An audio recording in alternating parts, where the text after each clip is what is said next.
Good morning students. जैसा कि मैंने अभी आपको पिछली वीडियो में वाटर सॉल्युबल विटामिन्स यानी कि जल में घुलनशील विटामिन थायमिन के बारे में आपसे मैंने डिस्कस किया है, जिसमें कि मैंने आपको थायमिन क्या है, थायमिन के कौन कौन से कार्य होते हैं। थायमिन एक जल में घुलनशील विटामिन है जिसे कि विटामिन B1 भी कहते हैं। बी कॉम्प्लेक्स विटामिन के अंतर्गत ये हम सबसे पहला विटामिन का अध्ययन करने जा रहे हैं। अब हम थायमिन के कार्यों के पश्चात अब हम थायमिन की कमी के कौन कौन से शरीर में प्रभाव पड़ते हैं इसके बारे में हम चर्चा करेंगे। देखिए, जब पर्याप्त मात्रा में थायमिन युक्त आहार का सेवन नहीं किया जाता तब शरीर में इसकी कमी हो जाती है। जो लोग अक्सर शराब वगैरह पीते हैं उनमें भी थायमिन की कमी हो जाती है।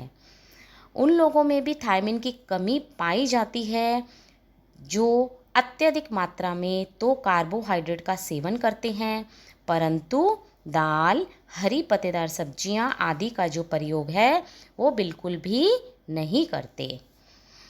पॉलिश किए गए चावलों के निरंतर प्रयोग से शरीर में थायमिन की कमी हो जाती है। ऑपरेशन के बाद भी थायमिन की कमी हो जाती है। अगर किसी ने कोई लंबा ऑपरेशन करवाया है और वो बहुत ही समय से बेड रेस्ट है तब भी उसमें थायमिन की कमी हो जाती है। थायमिन की जो कमी है उससे बच्चों में और बड़ों में बेरी नामक रोग हो जाता है। रोग का नाम क्या है? बेरी। मद्यपान करने वाले लोगों में इस विटामिन की कमी से एक रोग होता है जिसे कि हम कहते हैं वर्निक्स कॉर्सकॉफ सिंड्रोम। वर्निक्स कॉर्सकॉफ सिंड्रोम ये रोग का नाम है जो कि इस विटामिन की कमी से होता है। और ये किसको होता है? जो लोग शराब वगैरह आदि पीते हैं उसमें इस रोग के नाम को वर्निक्स कॉर्सकॉफ सिंड्रोम कहते हैं। थायमिन की जो कमी है इसका मुख्य जो कारण है वो है पॉलिश किए गए चावलों का अत्यधिक सेवन करना।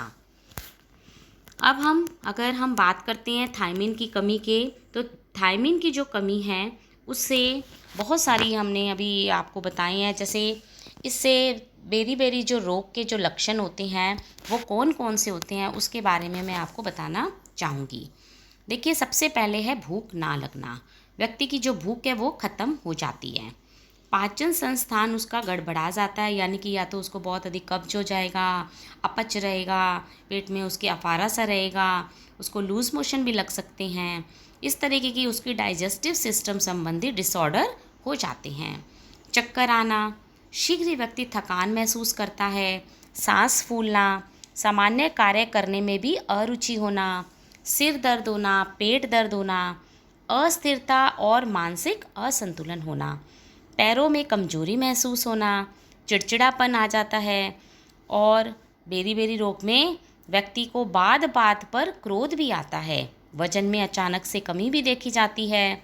और डाइजेस्टिव सिस्टम संबंधी जैसे कि अपच हो गया, अतिसार हो गया, कब्ज हो गया, कई बार खाना खाते उसको वॉमिटिंग जैसा फील होता है। नींद में कमी आना, हाथ पैरों के मांसपेशियों में तनाव और दर्द का रहना, पिंडलियों में ऐंठन का होना, एड़ियों में दर्द की शिकायत होना, और कई बार व्यक्ति की जो स्मरण शक्ति है वो भी कमज़ोर हो जाती है।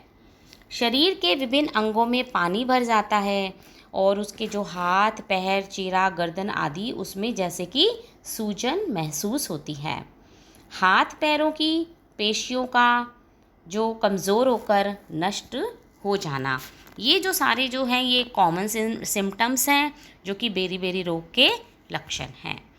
अब ये जितने भी लक्षण हैं उन लक्षणों के आधार पर हम बेरी रोग को 3 भागों में बांटते हैं। देखिए, सबसे पहले आता है शुष्क बेरी ड्राई बेरी। ये किस में होता है? और आर्द्र बेरी। ये जो रोग होता है ये दोनों शुष्क बेरी और आर्द्र बेरी ये वयस्कों में होता है। और फिर तीसरा आता है बाल बेरी जो कि बच्चों में होता है। तो 3 रोग हो गए, शुष्क बेरी, आर्द्र बेरी और बाल बेरी बेरी। अब देखिए हम आज बात करते हैं शुष्क बेरी बेरी की, ड्राई बेरी बेरी। शुष्क बेरी बेरी यह रोग मैंने आपको पहले भी बताया वयस्कों में होता है, बड़ों में होता है, इसलिए इसे शुष्क बेरी बेरी कहा जाता है। अच्छा, इसे शुष्क बेरी बेरी इसलिए कहा जाता है क्योंकि इस रोग में मांसपेशियां क्षीण होकर नष्ट हो जाती है, कमज़ोर हो जाती है और नष्ट हो जाती हैं। हाथ जो पैर हैं वो सूख कर कांटे के समान हो जाते हैं, चलने में कठिनाई होती है और ना केवल हाथ पैरों की मांसपेशियां ही कमज़ोर होकर नष्ट होती हैं बल्कि संपूर्ण शरीर की पेशियां ही नष्ट हो जाती हैं और फलतः शरीर कंकाल की तरह दिखने लगता है। नाड़ी संस्थान भी इससे प्रभावित होता है, नाड़ियों में विकार उत्पन्न हो जाता है, हाथ और पैरों की नाड़ियों की जो संवेदनशीलता है वो भी नष्ट हो जाती है। बड़ों को ऐसे लगता है जैसे उनके हाथ पैर सुन्न हो जाते हैं, चलने फिरने में भी अत्यधिक कठिनाई होने लगती है, चलने की कोशिश करने पर टखने की पेशियों में सुई जैसा चुभना और तेज़ दर्द होने लगता है। यानी कि जब उसको चलने फिरने में कठिनाई होती है और व्यक्ति अगर चलता है तो वो चल तो पाता है परंतु उसकी पेशियों में दर्द होता है और व्यक्ति की जो चाल है वो बदल जाती है और विशेष प्रकार से लंगड़ाकर चलने लगता है, बिना सहारे के भी वो नहीं चल पाता। चिड़चिड़ापन और जो उसको भुलक्कड़पन, इस तरीके के नाड़ी संस्थान में भी विकृति आ जाने के कारण ये सब चीज़ें होती हैं। फिर आता है आर्द्र बेरी बेरी। आर्द्र बेरी बेरी का जो मुख्य कारण है वो क्या है? आर्द्र बेरी बेरी का मुख्य लक्षण होता है शरीर में सूजन आना, यानी कि ओडीमा। शुष्क बेरी बेरी में तो क्या होता है, मांसपेशियां कमज़ोर होकर नष्ट हो जाती हैं, ठीक है। और आर्द्र बेरी बेरी जो होता है उसमें शरीर में सूजन आ जाती है, सूजन के कारण ही इस बेरी बेरी को आर्द्र बेरी बेरी कहा जाता है। सूजन प्रारंभ में तो पैरों में होती है जो धीरे धीरे बढ़कर हाथों में, चेहरे और गर्दन में भी आ जाती है। शरीर की मांसपेशियां क्षीण होकर नष्ट हो जाती हैं परंतु सूजन के कारण इसका पता आसानी से नहीं चल पाता। यानी कि व्यक्ति के शरीर में पूरी बॉडी में उसके सूजन होती है, व्यक्ति देखने में स्वस्थ दिखाई देता है परंतु वो स्वस्थ नहीं होता, उसकी मांसपेशियां कमज़ोर होकर नष्ट होनी शुरू हो जाती है। हृदय कमज़ोर, निर्बल और दुर्बल हो जाता है और उसकी जो कार्डियक मसल यानी कि हृदय संबंधी जो पेशियां हैं वो भी कमज़ोर हो जाती हैं।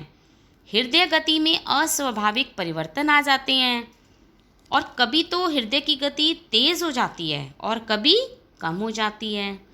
चलने फिरने, उठने बैठने पर हृदय जोर से भी धड़कने लगता है, सांस लेने में कठिनाई होती है, हृदय का आकार बड़ा हो जाता है, ब्लड प्रेशर भी व्यक्ति का बढ़ जाता है, नाड़ी गति पल्स रेट भी उसकी तीव्र हो जाती है और अगर समय पर उसका इलाज ना कराया जाए तो हृदय गति के अवरुद्ध होने के कारण व्यक्ति की कभी कभी मृत्यु भी हो जाती है।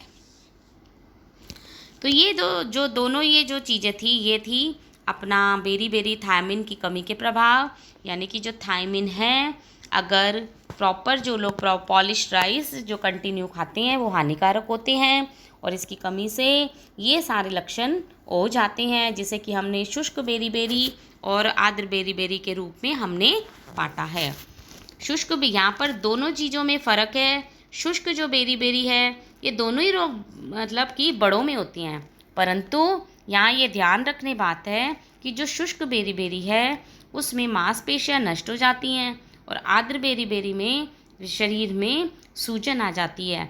व्यक्ति देखने में तो स्वस्थ दिखाई देता है परंतु वो स्वस्थ दिखाई होता नहीं है और हृदय की जो पेशियां हैं वो भी कमज़ोर हो जाती हैं, पल्स रेट बढ़ जाती है और अगर प्रॉपर इसका ध्यान ना दिया जाए तो कई बार व्यक्ति की मृत्यु भी हो जाती है।